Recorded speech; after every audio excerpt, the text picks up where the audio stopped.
ਸ਼ਾਬਾਸ਼ ਏ ਵਾਹੀ ਬਾਬੇ ਦੇ ਮੁਹਾਂਦਰੇ ਉੱਤੇ ਜਿਹੜੀਆਂ ਉਮਰਾਂ ਦੀਆਂ ਵੱਟਾਂ ਪਈਆਂ ਹੋਈਆਂ ਸਨ, ਉਹਨਾਂ ਵਿੱਚ ਚਾਮਿਲ ਦੇ ਹੜ੍ਹ ਠਿੱਲ ਗਏ। ਇਹ ਸਾਰੀ ਜ਼ਮੀਨ ਜਿਹੜੀ ਤੇ ਮੈਂ ਤੇ ਮੇਰੀ ਬਰਾਦਰੀ ਵਾਲੇ ਵਾਹੁੰਦੇ ਨੇ ਪਏ, ਭਗਤ ਸਿੰਘ ਦਿਆਂ ਲੱਗਦੀਆਂ ਲਾਣਿਆਂ ਦੀ ਮਲਕੀਅਤ ਹੁੰਦੀ ਸੀ।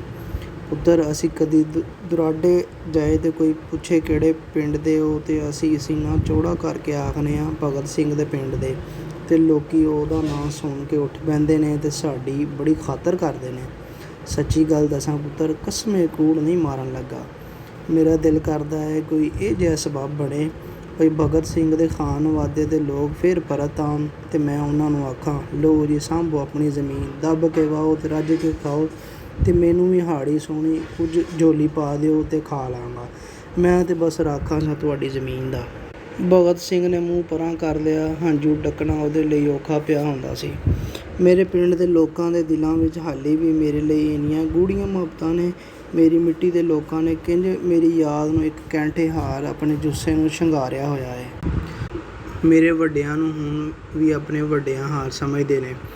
ਬਾਬਾ, ਇਸ ਪਿੰਡ ਵਿੱਚ ਉਸ ਭਗਤ ਸਿੰਘ ਦੀਆਂ ਕੋਈ ਨਿਸ਼ਾਨੀਆਂ, ਕੋਈ ਯਾਦਗਿਰੀਆਂ ਕਿਧਰੇ ਮੌਜੂਦ ਨੇ, ਜਾਂ ਸਭ ਕੁਝ ਮਰ ਮਿਟ ਗਿਆ ਹੈ? ਉਂਝ ਤੇ ਸਾਰਾ ਪਿੰਡ ਹੀ ਉਹਦਾ ਹੈ ਪੁੱਤਰ। ਤੂੰ ਜ਼ਰਾ ਉੱਧਰੋਂ ਹੋ ਕੇ ਲੰਘ, ਤੇ ਪਿੰਡ ਜਿੱਥੋਂ ਸ਼ੁਰੂ ਹੁੰਦਾ ਹੈ ਉੱਥੇ ਉਹ ਸਕੂਲ ਅੱਜ ਵੀ ਕਾਇਮ ਦਾਇਮ ਹੈ ਜਿੱਥੇ ਨਿੱਕਿਆਂ ਹੁੰਦਿਆਂ ਭਗਤ ਸਿੰਘ ਪੜ੍ਹਦਾ ਸੀ। ਉਹਦੇ ਪੁਰਖਾਂ ਦੀ ਹਵੇਲੀ ਸਾਕਾ ਵਿਰਕ ਨਾਂ ਦੇ ਇੱਕ ਭਲੇ ਲੋਕ ਨੂੰ ਅਲਾਟ ਹੋ ਗਈ ਸੀ। ਉਹਨੇ ਆਪਣੇ ਰਹਿਣ ਸਹਿਣ ਲਈ ਕੁਛ ਬੰਦੋਬਸਤ ਕੀਤਾ। ਪਈ ਇਮਾਰਤ ਢਹਿੰਦੀ ਸੀ ਪਈ, ਪਰ 2 ਕਮਰੇ ਹਾਲੇ ਵੀ ਆਪਣੇ ਪੈਰਾਂ 'ਤੇ ਖਲੋਤੇ ਨੇ। ਉਹਨਾਂ ਦੀਆਂ ਛੱਤਾਂ ਦੇ ਸ਼ਤੀਰ ਹਾਲੇ ਵੀ ਆਪਣੀ ਤਾਰੀਖੀ ਭਾਰ ਨੂੰ ਚਾਈ ਖਲੋਤੇ ਨੇ। ਵਿਹੜੇ ਵਿੱਚ ਉਹ ਬੇਰੀ ਵੀ ਆਪਣੇ ਸਾਵੇ ਪੱਤਰ ਤੇ ਸੂਹੇ ਬੇਰਾਂ ਨਾਲ ਮੌਜੂਦ ਹੈ, ਜਿਹਦੇ ਬਾਰੇ ਦੱਸ ਪੈਂਦੀ ਹੈ ਪਈ ਉਹ ਭਗਤ ਸਿੰਘ ਆਪਣੇ ਹੱਥਾਂ ਨਾਲ ਲਈ ਸੀ। ਮੈਂ ਉੱਥੇ ਜਾ ਸਕਣਾ? ਉਹ ਘਰ ਵੇਖਣ ਤੋਂ ਮੈਨੂੰ ਕੋਈ ਠਾਕੇ ਦਾ ਤਾਂ ਨਹੀਂ ਪੁੱਤਰ। ਉਸ ਘਰ ਦੇ ਵਸਨੀਕ ਬੜੇ ਵੱਡੇ ਜਿਗਰੇ ਵਾਲੇ ਜੱਟ ਨੇ। ਤੂੰ ਇੰਝ ਸਮਝ ਜਿਵੇਂ ਆਪਣੇ ਘਰ ਚੱਲਿਆ। ਉਹਨਾਂ 2 ਕਮਰਿਆਂ ਵਿੱਚ ਭਗਤ ਸਿੰਘ ਦੀ ਯਾਦ ਵਿੱਚ ਤਸਵੀਰਾਂ ਦਾ ਇੱਕ ਅਜਾਇਬ ਘਰ ਬਣਾ ਦਿੱਤਾ ਗਿਆ ਹੈ। ਦੂਰੋਂ ਸਮੁੰਦਰ ਪਾਰੋਂ ਵੀ ਲੋਕ ਆਉਂਦੇ ਨੇ, ਤੇ ਘਰ ਵਾਲੇ ਖੁੱਲ੍ਹੀਆਂ ਬਾਹਾਂ ਨਾਲ ਉਹਨਾਂ ਨੂੰ ਜੀ ਆਇਆਂ ਨੂੰ ਆਖਦੇ ਨੇ। ਬੇਫਿਕਰ ਹੋ ਕੇ ਜਾ, ਕੋਈ ਰੋਕ ਟੋਕ ਨਹੀਂ। ਪਰ ਤੂੰ ਤੇ ਲੈਲਪੁਰ ਜਾਣਾ ਹੈ ਤਰੀਕ ਭੁਗਤਣ। ਬਾਬਾ, ਪਹਿਲਾਂ ਇਹ ਤਰੀਕ ਭੁਗਤ ਲਵਾਂ, ਉਹ ਤਰੀਕ ਤੇ ਅੱਗੇ ਪੈ ਜਾਏਗੀ, ਇਹ ਨਹੀਂ ਪੈਣੀ। ਭਗਤ ਸਿੰਘ ਬੰਨੇ ਤੋਂ ਉੱਠਿਆ ਤੇ ਆਪਣੇ ਕੱਪੜੇ ਝਾੜਦਾ ਹੋਇਆ ਆਖਣ ਲੱਗਾ, ਤੁਸਾਂ ਗੰਨਿਆਂ ਨਾਲ ਜਿਹੜੀ ਮੇਰੀ ਖਾਤਰ ਕੀਤੀ ਉਹਦਾ ਸ਼ੁਕਰੀਆ। ਲੈ, ਇਹ ਗੰਨੇ ਮੇਰੇ ਥੋੜ੍ਹੇ ਸਨ, ਭਗਤ ਸਿੰਘ ਦੀਆਂ ਜ਼ੇਵੀਆਂ ਦੇ ਜ਼ੇਵਰ ਸਨ।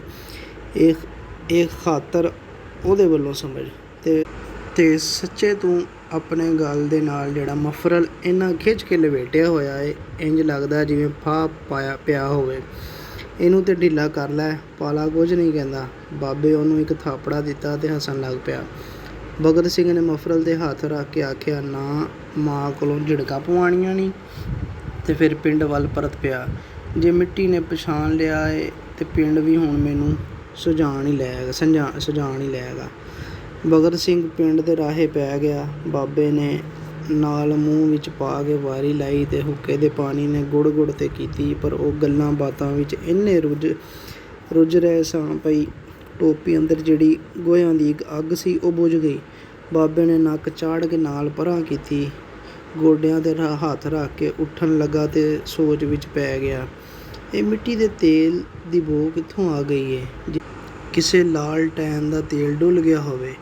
ਨਿੰਮੀ ਧੁੱਪ ਦੇ ਪਾਲੇ ਵਿੱਚ ਮਿੱਟੀ ਦੇ ਤੇਲ ਦੀ ਬੋ ਘੁਲੀ ਹੋਈ ਸੀ।